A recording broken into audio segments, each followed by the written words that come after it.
দেখছেন B news Bangla. ভারতীয় জনতা পার্টির আয়োজনে বিরাটি 33 নম্বর ওয়ার্ডে বিজেপি কেন্দ্রীয় মন্ত্রী মাননীয় শ্রী গজেন্দ্র সিং মহাশয়ের একটি সাংবাদিক সম্মেলন অনুষ্ঠিত হলো।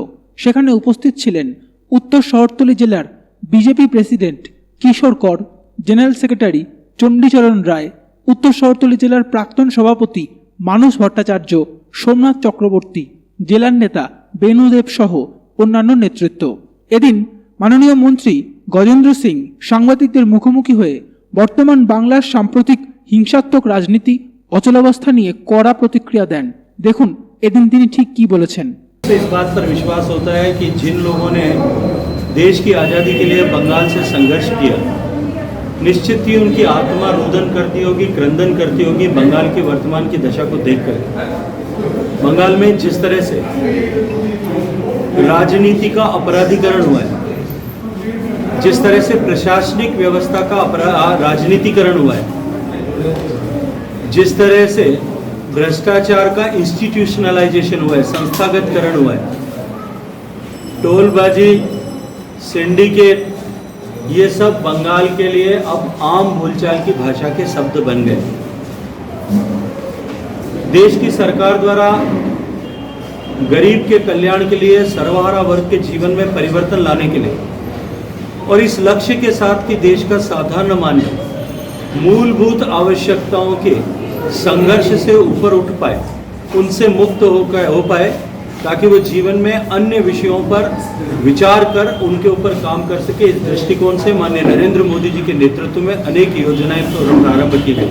देश में पहली बार गवर्नेंस की परिभाषा बदली और 100% के लक्ष्य के साथ में कि जो कोई भी अधिकारी है, जो कोई भी हकदार है, whosoever deserves, उसके पास में 100% लोगों के पास तक वो विकास पहुंचना चाहिए। इस लक्ष्य के साथ में काम किया।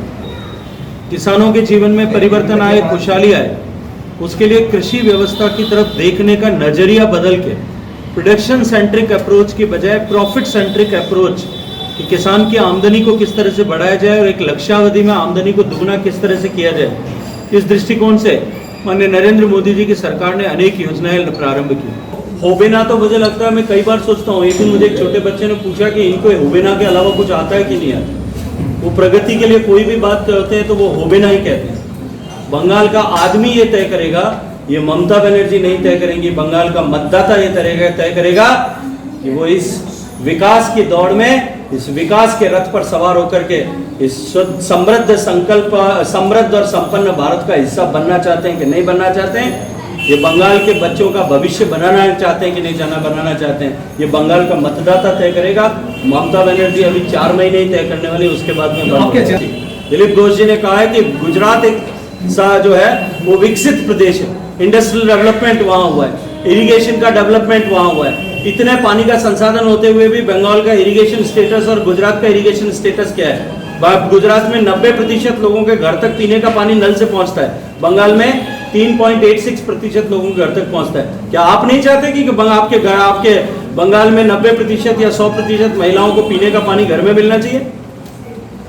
देखिए, मैंने अभी आपको स्पष्ट शब्दों में कहा कि ऐसे सारे लोग जिनकी राजनीतिक धरातल समाप्त हो गया है, उसी श्रृंखला में वामपंथी दल भी है। जो वामपंथी दल पहले कई सारे प्रदेशों में राज करते थे, आजकल माइक्रोस्कोप पे लगाते हैं तो एक आध प्रदेश दिखाई देता है।